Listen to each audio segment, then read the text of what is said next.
जो असली समस्या हमें एड्रेस करनी है वो मानसिक थकान की है, क्योंकि जहां आपने 4-5 पैसे सॉल्व किए आपका दिमाग काम करना बंद कर देगा। उसके बाद भी अब लगातार काम करवाएंगे उससे तो चौक हो जाएगा और फिर वो किसी काम का नहीं बचेगा, पूरे 2 घंटे खराब हो जाएंगे उसके बाद। इसका सिंपल तरीका देखिए क्या होता है कि हमारा दिमाग उस तरह से नहीं थकता है कि वो मशीन गर्म हो गई है अब चौक हो जाएगी, ऐसा नहीं होता है। जैसे आप साइंस पढ़ते पढ़ते थक गए हैं, दिमाग काम नहीं कर रहा है, आप कह रहे मैं कुछ नहीं कर सकता, मैं मर जाऊंगा, बर्बाद हो जाऊंगा।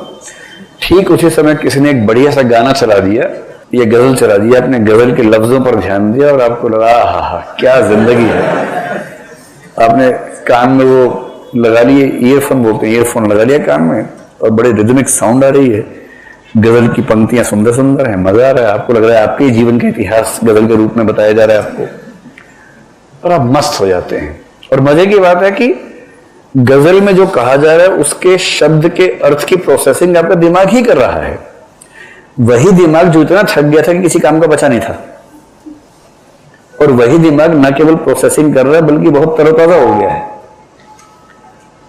इसका मतलब यह कि दिमाग ऐसा नहीं थकता कि वो काम ही नहीं करेगा, एक खास किस्म का काम करते करते थकता है और वो सिर्फ ये चाहता है कि अब थोड़ी देर के लिए बाकी जो पाथ हैं, जो न्यूरोपाथ्स हैं, उनको यूज कर लो भाई, इन रास्तों को छोड़ दो कुछ देर के लिए। तो एक इसका रामबाण उपाय ये होता है, ऐसे किसी भी पेपर में अगर आपने 2 क्वेश्चंस कॉम्प्रिहेंशन के किए, उसके बाद क्रम में बेशक कॉम्प्रिहेंशन है वो छोड़ दीजिए और सीधे क्वेश्चंस को चेंज करके आ जाइए रीजनिंग वाले सवाल पर कि एक थैले में एक लाल, एक नीली, एक काली बॉल है। अब वहां दिमाग चलेगा आपका, और नहीं तो कुछ कुत्ते बिल्लियां हैं, कुछ बिल्लियां गधे हैं, कुछ गधे इलेक्शन लड़ रहे हैं।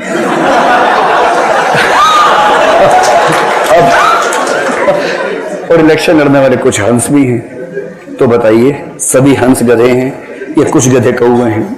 तो अब ऐसा सवाल, उसमें क्या होगा, दिमाग अलग तरीके से काम करेगा। लिंग्विस्टिक इंटेलिजेंस वहां जरूरत नहीं है, वहां रीजनिंग की जरूरत है। और ऐसे सवाल होते हैं, बहुत रोचक किस्म के सवाल होते हैं। लोग ऐसा सवाल पूछते हैं कि बच्चे परेशान हो जाते हैं।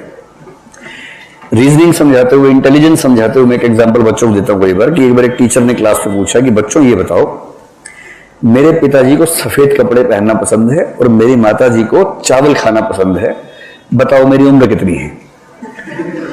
अब ये सवाल डेटा सफिशिएंसी का है कि जो सूचनाएं दी गई और जो प्रश्न पूछा गया उनके लिए दिए गए आंकड़े पर्याप्त हैं या नहीं है। सवाल तो इस बात का है। तो कॉमन सेंस से कोई भी समझ सकता है कि डेटा सफिशिएंट नहीं है, कुछ और बताना होगा, इतने से कैसे पता लगेगा? पर तब भी एक बच्चे ने कहा कि नहीं सर, मैं अनुमान लगा सकता हूं, आपकी उम्र 40 साल है। टीचर दंग रह गया कि यार आइंस्टीन का अवतार मेरी क्लास में बैठा है, बोले कैसे, मतलब इतनी गहरी सोच कैसे, एकदम सही आंसर निकाला तुमने, कैसे निकाला? और सर सिंपल लॉजिक है, मेरे पड़ोस में एक भैया रहते हैं 20 साल के, वो आधे पागल हैं, तो मैंने गुणा 2 कर दिया तो उससे मेरा अनुमान निकल गया।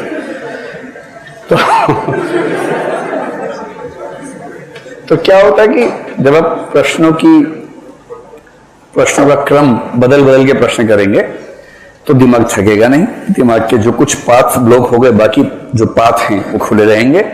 और ये सिंपल सी बात है कि 2 सवाल कॉम्प्रिहेंशन के हो गए तो नमस्ते कर लीजिए, कुछ देर मेंढक बिल्ली टाइप सवाल कीजिए, वो 3-4 हो जाए, गीटा बीटा उछाल लिया, हो गए सब, उसके बाद वापस कॉम्प्रिहेंशन, 2 सवाल फिर ये कीजिए, फिर बीच मैथ्स में आ जाइए, एलसीएम निकाल लीजिए, फिर वहां चले जाइए। थोड़ा क्रम बदल बदल के करेंगे तो ये वाला संकट अपने आप कम हो जाएगा। शब्द है उसके लिए मानसिक थकान या मेंटल फैटीग। ये समस्या जो सबसे ज्यादा आती है इस पेपर में वो आती है कॉम्प्रिहेंशन के साथ। कभी ट्राई कीजिएगा, आज मैं जो कह रहा हूं ना, आज ही घर जगह ट्राई कीजिएगा। कॉम्प्रिहेंशन के कितने पैसेज, 19 या 29 पैसेज एक साथ लेके बैठ जाइएगा। समय 2 घंटे का, और 2 घंटे में ध्यान रखना है 80 में से केवल 30 प्रश्न हैं ये, जिसका मोटा मोटा मतलब हुआ कि समय लगभग 45 मिनट का है आपके पास। 45 मिनट में 30 पैसेज पढ़ने हैं। अच्छा हम ये मान लेते हैं कि आपने 40 ही प्रश्न करने, तो समय बढ़ा लेते, कोई बात नहीं। तो 30 प्रश्न है, आप मान लीजिए कि 70 मिनट आपके पास हैं, तब तो ठीक है। 70 मिनट है, 30 प्रश्न हैं, 29 या 25 पैसेज हैं। उनको सॉल्व करके देखिए आज ही घर जाके। पिछले साल का पेपर उठाइए 2018 का, उसे सॉल्व कीजिए। एक दिक्कत तो समय की आएगी ही, आपको शुरू में समय ज्यादा खर्च हो जाएगा, धीरे धीरे आपको समय की तंगी समझ में आएगी और अंत में आप ताबड़तोड़ उत्तर मारना शुरू करेंगे। जो असली दिक्कत आएगी उससे बड़ी वो पता है क्या होगी? 3-4 पैसेज पढ़ने के बाद दिमाग कुंद हो जाएगा एकदम। दिमाग का कुंद होना समझते हैं? कभी नहीं होता आपका। अच्छा, जिनका होता है वो समझ पा रहे होंगे, जैसे मैं समझ पा रहा हूं। आप लोगों का नहीं होता तो फिर तो बात अलग है, ईश्वरीय दिमाग है।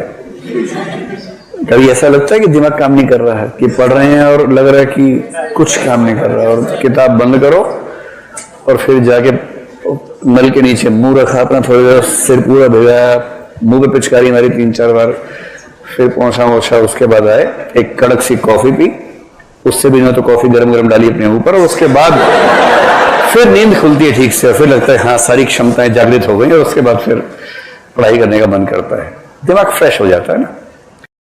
देखो, दुनिया का सबसे इंट्रोवर्ट इंसान भी किसी के सामने घोर एक्सट्रोवर्ट होता है ना। और बड़े बड़े एक्सट्रोवर्ट कहीं जाके चुप मार जाते हैं अचानक। बस इतना ध्यान रखना। So few people are more extrovert, few people are more introvert, इतना ही मामला होता है। So extrovert is the person who mixes with the new people very quickly and comfortably.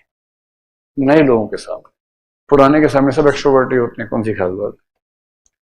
नए लोगों से मिले, कई लोग ऐसे होते हैं ट्रेन में भी मिलते हैं, 4 घंटे में ऐसी रिश्तेदारी निकाल लेते हैं, उसी में बैठ के गप मारना शुरू, फिर हाथ देखते हैं, ज्योतिष करना शुरू कर देते हैं, उसके बाद 1 घंटे में वो खाना भी खिलाता है अपना, और पूरा खाना वाना खा के बढ़िया से उसको बोलते हैं कि आप एक काम कीजिए, आप कहीं और बैठिए, मैं सो जाता हूँ थोड़ी देर। उसी की सीट पे सो भी जाते हैं 1 घंटे के लिए।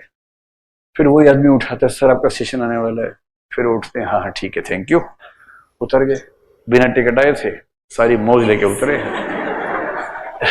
कई ऐसे भी होते सुपर एक्सट्रोवर्ट कई लोग, और कई इंट्रोवर्ट है, बेचारे जिंदगी भर बोल ही नहीं पाते।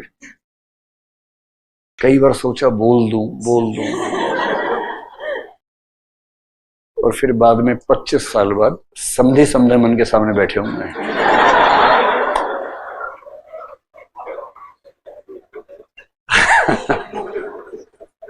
इतने इंट्रोवर्ट होते बेचारे, बोल ही नहीं पाए कभी, है ना। तो चलिए, ये तो आप जानते हैं। Ambivert is a person who is comfortably, who can switch into being introvert and extrovert comfortably, that is ambivert, and these are the best people, ambivert. Extrovert को जिंदगी में थोड़ा फायदा ज्यादा मिल जाता है। कहीं शादी वादी हो रही है, गए वहां, डांस किया जोर जोर से, खाना खाया, किसी ने पूछ भी लिया कहां से आए हो, अरे आप कहां से आए हो, खाना खाया और निकल लिया वहां। Confident and extrovert. इंट्रोवर्ट अपनी शादी में भी आई कार्ड लेके घूमते हैं कि देखो डर लगता है उनको हर चीज से, क्या करें। ऐसे ही एक्टिव पैसिव, एक्टिव वो जिसमें रजगुण ज्यादा है, हर समय ये कर दो वो कर दो, भाग क्लास में कुछ पूछना है, कुछ बोलना है, जरूर कुछ ऐसा करना है कि लोग देखें मेरी तरफ। ये होता है एक्टिव और, अच्छा यहाँ गए तो अच्छा, एक्टिव और रजगुण ज्यादा होता है। जो पैसिव हैं, तमस वाले, आराम से बैठे हैं, नीचे घुस गए, लुढ़क गए। जब बनू यूं लुढ़के नीचे और कुर्सी के नीचे चले गए, पता नहीं। नींद खुली, फिर थोड़ा ऊपर आए, 10 मिनट देखा, फिर चले गए। ये लोग ऐसे में, पर हर तरह के लोग हर ग्रुप में होते हैं, जैसे आपके ग्रुप में। अब तो मैं पहचान पा रहा हूँ कौन कौन कैसा है। तीसरा है डोमिनेंट और submissive. Dominant is a person who dominates the other members of the group. Group 5 का होता है पर नेता एक ही होता है। नेता बोलता है आज तुम्हारा भाई पार्टी देगा, 8 बजे तैयार रहना। ये पूछ नहीं रहा कि चलोगे नहीं चलोगे, do you want to come with me, space etcetera, कुछ नहीं। आज तुम्हारा भाई पार्टी देगा, 8 बजे तैयार रहना, बस। और उनमें से एक की मम्मी आने वाली है 7:30 बजे, उसकी मर रही है नानी बेचारे की, क्योंकि डोमिनेंट आदमी ने कहा है, कह रहा है भैया मम्मी आने वाली थी तो नहीं, कोई बात नहीं, मैं कह दूंगा मत आओ, मम्मी कल आएगी, I will go with you. ये कौन सा है? ये वाला है। ठीक से कह ही नहीं पाते, अपना हक भी नहीं मांग पाते बेचारे। आप में से कई लोगों को लग रहा है ना कि पहचान लिया मैंने आपको। Most of us are submissive in some aspects of life. Most of us are dominant in some other aspects of life. We dominate few people dominate us. So when someone dominates us, we are submissive in that relationship. When we dominate, someone else becomes submissive in that relationship.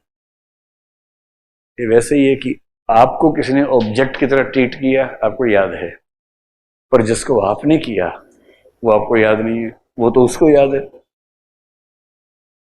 So when we objectify someone, please be careful, someone will also objectify us. This is a two-way process, it's not one-way process. But being a dominant person or aggressive person or dominating person is not good. Being a submissive person is far, far bad. Never submit to someone's bad wishes or wrong intentions, never. If you are a submissive person, you will always be objectified and you will not be able to be a subject, be a human being. और इसलिए एक बहुत popular book है, Don't say yes if you want to say no. And most of the people, when they should say no, they speak yes. And that is one of the fundamental problems in social psychology. आप सबको लग रहा है कि आपके बारे में बात चल रही है. कुछ लोगों को आपके बारे में ध्यान आ रहा होगा कि वो मुझे बार बार यस बुलवा देता है, वो भी उतना ही सच है. And what kind of personality is an ideal personality? इन दोनों के बीच में होता है assertive. This is the right kind of person which you should be, which anyone should be, not you, everyone should be. What is assertive personality? ये वो लोग हैं जो गलत डिमांड किसी से कभी नहीं करते. Friends, I want to see a movie tonight 8 o'clock.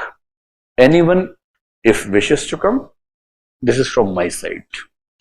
Who wants to come with me? पूछ रहे हैं, सबकी चॉइस है, सबका स्पेस है. दो ने कहा हम चलेंगे, yes why not, let's go. एक ने कहा मेरी मम्मी आ रही है, अरे क्या बात है, उनको प्रणाम करना हमारी तरफ से भी, और कभी और देखेंगे फिल्म, क्या दिक्कत है. अनड्यू एक्सपेक्टेशन किसी से नहीं रखनी है.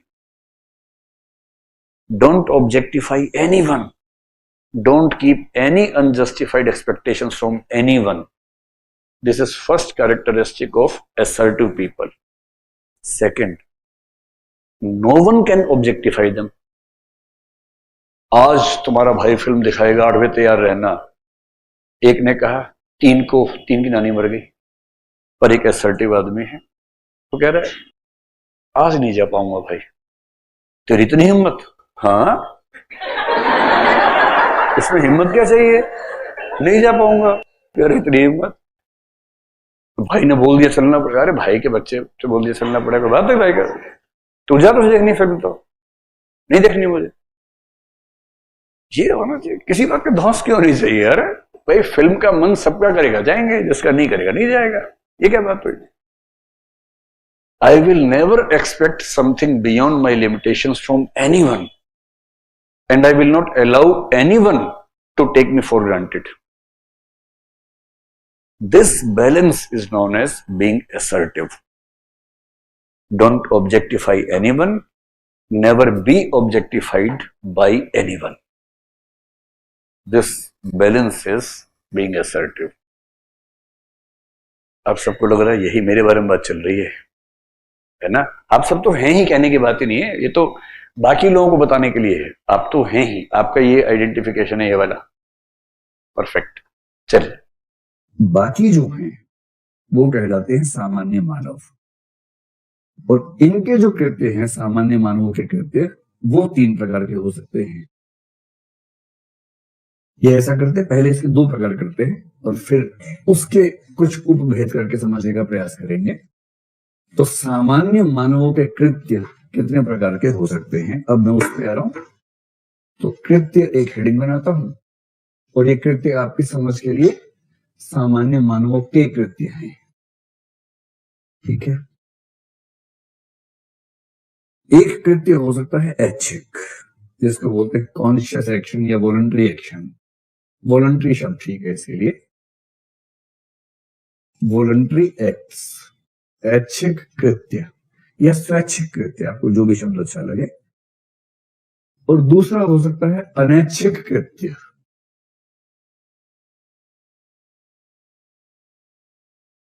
इनवॉलंटरी,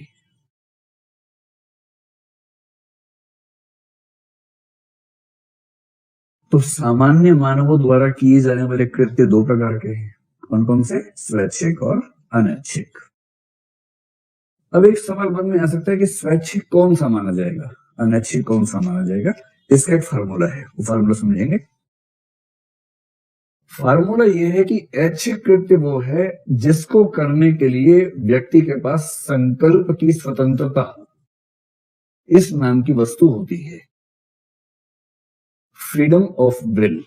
ये दर्शन का एक बहुत ही खतरनाक कंसेप्ट है, और पूरी इथिक्स इस कंसेप्ट पर टिकी हुई है, फ्रीडम ऑफ विल, संकल्प की स्वतंत्रता। इसको हम समझेंगे भी क्या होती है। फिलहाल यूं समझ लें कि स्वैच्छिक का मतलब जो अपनी इच्छा से करते हैं, बाई चॉइस करते हैं। अनैच्छिक का मतलब है जो बाई चॉइस नहीं करते हैं, बाई कंपल्शन करते हैं, जब होशो हवास में नहीं होते हैं। इनका अंतर और स्पष्ट करना हो तो मैं आपको ये कह देता हूं कि संकल्प की स्वतंत्रता तीन चीजों से मिलकर बनती है। अगर ये तीनों हैं तो हम कहेंगे कि संकल्प की स्वाधीनता है आपके पास। इधर और नहीं है, तीनों होने चाहिए। तीन में से एक भी कम है तो संकल्प की स्वाधीनता नहीं है। पहली चीज क्या है? पहली चीज है शरीर और मन का स्वस्थ होना। तो शारीरिक प्लस मानसिक स्वास्थ्य। स्वास्थ्य का मतलब है कि जिम जाने की जरूरत है इसके लिए, मतलब जो कृत्य किया उस कृत्य को करने के लिए जितना स्वास्थ्य चाहिए उतना होना चाहिए, ठीक। तो यदि कोई व्यक्ति शरीर और मन से स्वस्थ है, फिट है, उस कृत्य को करने के लायक है, तो हम कहेंगे कि हाँ, पहली चीज तो पूरी हो गई। दूसरी चीज है उसके पास विकल्पों की उपलब्धता हो, प्रेजेंस ऑफ अल्टरनेटिव्स या ऑप्शंस, विकल्पों की उपलब्धता हो। कि किसने कहा कि ये दो विकल्प हैं आपके पास, तो ठीक है भाई, विकल्प हैं। अगर एक ही विकल्प है तो चुनने का स्कोप ही कहां है, फिर तो कंपल्सन हो गया। कम से कम दो ऑप्शंस होने चाहिए। और तीसरी बात है विकल्पों में से किसी एक को चुनने की शक्ति होनी चाहिए या चयन की स्वतंत्रता होनी चाहिए। फिल्मों में होता है ना कि भाई देखो ये दो ऑप्शंस हैं, इनमें से किसी को भी चुन लो, बस इसको चुनोगे तो गोली मार दूंगा। तो ये ऑप्शन बचा, उसके बाद क्या एक ही रह गया ऑप्शन, फिर तो एक ही रह गया। अगर ये तीन चीजें आपके पास हैं तो हम कहेंगे कि संकल्प की स्वाधीनता आपके पास है। और जब संकल्प की स्वाधीनता आपके पास है तब आप जो निर्णय करेंगे उसको हम कहेंगे कि आपका स्वैच्छिक निर्णय है, स्वैच्छिक कृत्य है। सो बेसिकली मैं बहुत डिमोटिवेट था 2010 के अराउंड। कुछ सिनेरियोज थे उस समय, मैं सीधे बोलता हूँ, मैं सुसाइड टेंडेंसी में था उस समय। आपकी वीडियो ने हेल्प किया, मुझे उबारा, कुछ अलग सीखने को मिला। मतलब जो जीवन को मैं आज तक समझता था स्कूल से लेके कॉलेज, कॉलेज से लेके लाइफ बस ख़त्म, उससे हटके आपकी वीडियो को देख के लगता है कि मतलब जीवन कुछ और है, हमें सिर्फ इतने में नहीं रहना चाहिए। ये तो आपका लिए थैंक यू मेरी तरफ से। इसके अलावा सर जब भी कोई इन्वेंशन होते हैं या कुछ टॉपिक होते हैं, मैं ये नहीं कहूँगा सारे, लेकिन कुछ कुछ एक्सपीरियंस ऐसा लगता है कि ये चीज़ मैं पहले कर चुका हूँ या सोच चुका हूँ। ऐसा क्यों होता है? तो दो बातें। पहली बात तो जीवन उतना ही नहीं है कि पढ़ाई की, नौकरी की, फिर खत्म हो गए। इसी बात को एक शायर ने बड़े खूबसूरत तरीके से कहा था, हम क्या कहें अहबाब क्या कार्य नुमाया कर गए। अहबाब का मतलब मित्र, दोस्त, कि हे दोस्त मैं क्या बताऊं कि मैंने क्या कर दिया कमाल। कार्य नुमाया मतलब नुमाइश करने वाला काम, दुनिया को दिखाने वाला काम। हम क्या कहें अहबाब क्या कार्य नुमाया कर गए, बीए हुए, नौकर हुए, पेंशन मिली और मर गए। तो जिंदगी सिर्फ ये नहीं है कि बीए हुए, नौकरी की, पेंशन ली और मर गए और झगड़ा करते रहे कि ओल्ड पेंशन की न्यू पेंशन। जिंदगी सिर्फ इतनी थोड़ी है, कुछ तो उसके बियॉन्ड होनी चाहिए ना। और तीसरा सवाल आपने क्या पूछा था?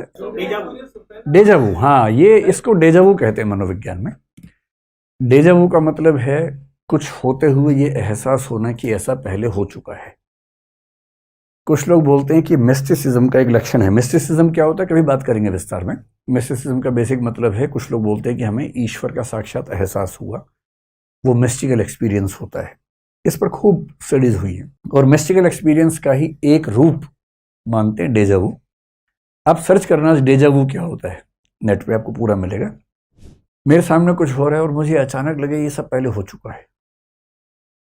यहां तक कुछ लोग तो ये भी करते हैं कि किसी को बोलते हैं कि अब ये होगा, फिर वही हो जाता है और उनको लगता है कि वो भविष्य को देख पा रहे हैं। इसमें खतरा ये है कि अगर ये साबित हो जाए कि जो हो रहा है आप पहले देख चुके हैं, इससे केवल ये साबित नहीं हो रहा कि आप बहुत बड़े ज्ञानी और सर्वज्ञ हैं, इससे एक बात और साबित हो रही है, वो ये कि जो भी हो रहा है पहले से तय है। अगर पहले से तय न होता तो आप देखते कैसे? और अगर सब कुछ पहले से तय है तो हम कठपुतलियां हैं। हम हंस भी रहे हैं तो वही पहले से तय था, यानी कि हम खुद कुछ भी नहीं कर रहे। ये बहुत रिस्की प्रोपोजिशन है फिलोसफी में, लेकिन इसका जवाब है। इसका जवाब साइंस ये देती है कि डेजावू इसलिए होता है कि वो एक इंट्यूटिव रीजनिंग का मामला है। अब इंट्यूटिव रीजनिंग एक शब्द आ गया। रीजनिंग एक तो होती है जो हम कॉन्शियस रीजनिंग करते हैं कि रीजनिंग का सवाल है 2 गुणा 3 6, 2 गुणा 8 16, आप ऐसे कर रहे हैं, ये तो सोच समझ के रीजनिंग कर रहे हैं।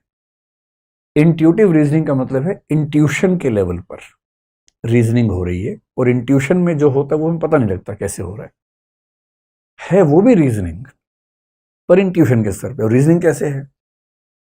आप उन्हीं चीजों में ऐसा बोल पाएंगे जो चीजें आपके सामने कई बार हुई हैं या बहुत पहले हुआ था, आपके अनकॉन्शियस में वो चला गया। अनकॉन्शियस में होने से क्या होता है, वो इंट्यूशन के लेवल पे चला जाता है, क्योंकि बहुत पहले ऐसा चीज हुई थी, आज फिर वैसा हो रहा है। दोनों में तुलना करके आप अनुमान कर रहे हैं, वो दो अलग घटनाएं हैं, मिलती जुलती हैं। पिछले वाली भूल चुके हैं, वो आपके अनकॉन्शियस में है, और आपको आज की घटना देख के लग रहा है कि ये तो मैंने देखा हुआ है, जबकि कुछ और देखा था इससे मिलता जुलता, और अब वो कॉन्शियस माइंड में रहा नहीं, आपके अनकॉन्शियस में है। अनकॉन्शियस से इंट्यूशन का लिंक बनता है। इंट्यूशन की शक्ति रीजनिंग से बता रही है कि इसके बाद ये होगा, और 10 में से 2-3 बार वैसा हो भी जाता है। जब 7 बार नहीं होता आप उसको सीरियस ही नहीं लेते, पर 10 में से 2 बार हो गया, बहुत सीरियस होते हैं कि मुझे पहले से पता था, जबकि 8 बार गलत भी हुआ था, पर गलत वाला सैंपल आपने छोड़ दिया, आपने सैंपलिंग चुन चुन के वो की जो सही निकला, और इससे आपको लग रहा है कि पहले से सब तय है और मैं सब जानता हूं, मैं नार्सिसिस्ट हूं। तब ये फीलिंग आने लगती है, डेजावू है। और डेजावू की सबसे अच्छी व्याख्या है कि इंट्यूटिव रीजनिंग है, इसमें कोई दैवीय चमत्कार नहीं। You have philosophy as the option प्रथम। Okay great. मेरा भी फिलोसफी था यार, खूब जमेगी हम लोगों की बैच के बाद। मेरा लेवल इतना भी कम नहीं है। ये कह रहे हैं कि आपका लेवल मेरा लेवल बहुत अलग अलग है।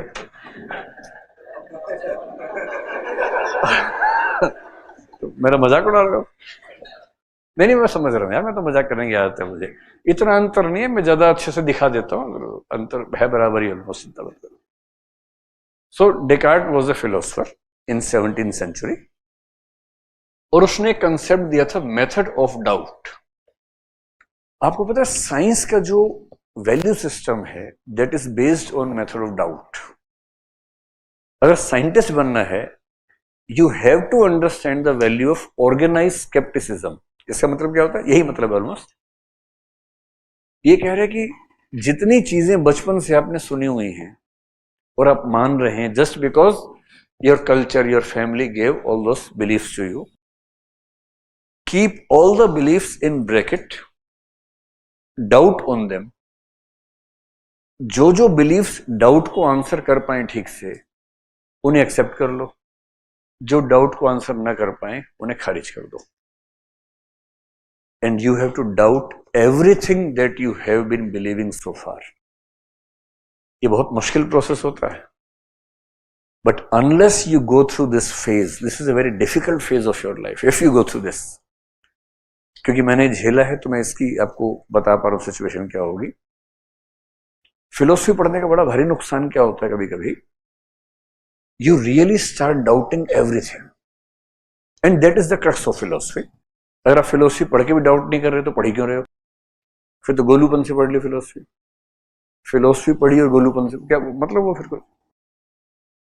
And when you start doubting every belief, for some time you don't believe in anything. क्योंकि नए बिलीफ तो बने नहीं है, पुराने उखड़ गए सारे. तब लोग आपसे पूछ रहे हैं भगवान है, आप कह रहे हैं तीन महीने बाद बताऊंगा. Wait for 3 months, I'll tell you then. पर आप पोस्टपोन कर रहे हैं because you don't have the answers. And gradually you start getting into a phase when you understand that even after studying philosophy, you will never find the answers. Philosophy पढ़ने से पहले हम मूर्ख होते हैं, फिलोसफी पढ़ के प्रबुद्ध मूर्ख हो जाते हैं. Enlightened fools. Enlightened ignorance होता है उसको बोलते हैं. इसका मतलब जैसे कोई मुझसे पूछे भगवान है, मुझे नहीं पता, पर ये चीज की मुझे नहीं पता, ये मुझे फिलोसफी पढ़ के पता चली. पहले मुझे सब पता था. पान की दुकान पे जो खड़े हैं उनको सब पता है, बस उनको यही नहीं पता कि उनको कुछ नहीं पता. और ये फिलोसफी समझाती है कि तुम्हें कुछ नहीं पता. मतलब कुछ का मतलब अधिकांश चीजें नहीं पता. दिस इज एनलाइटेंड इग्नोरेंस कि मुझे नहीं पता, but I am enlightened because I know कि मुझे नहीं पता. पता तुम्हें भी नहीं है, पर तुम्हें ये नहीं पता कि तुम्हें नहीं पता, और तुम्हें लगता है कि तुम्हें पता है. This is the level when you go through a subject like philosophy, and Descartes is telling about method of doubt, which means you must doubt any belief given to you unless you have enough evidence or argument to support that belief. And almost the same thing in 20th century, there is a philosopher called Edmund Husserl. Edmund Husserl is a great philosopher, और इनके तो students ने दुनिया में धमाका कर दिया था. जैसे जीन पॉल सार्त्र एक बहुत फेमस फिलोसोफर हुआ, वो एक तरह से इनका स्टूडेंट हुआ हुसर्ल का. हुसर्ल ने भी यही बात कही. उसने एक वर्ड का यूज किया, ब्रैकेटिंग, जिसका मतलब होता है unless something is proved keep it in brackets. And keeping in brackets means you are not sure, you are agnostic, or you are skeptical about it. And if someone asks you, you will say, I have put this in brackets, I am not sure whether it is true or false. तो जब clear होगा तब बोलूंगा ठीक है, अभी खारिज भी नहीं कर पा रहा हूं. So this is in brackets right now, and this process is known as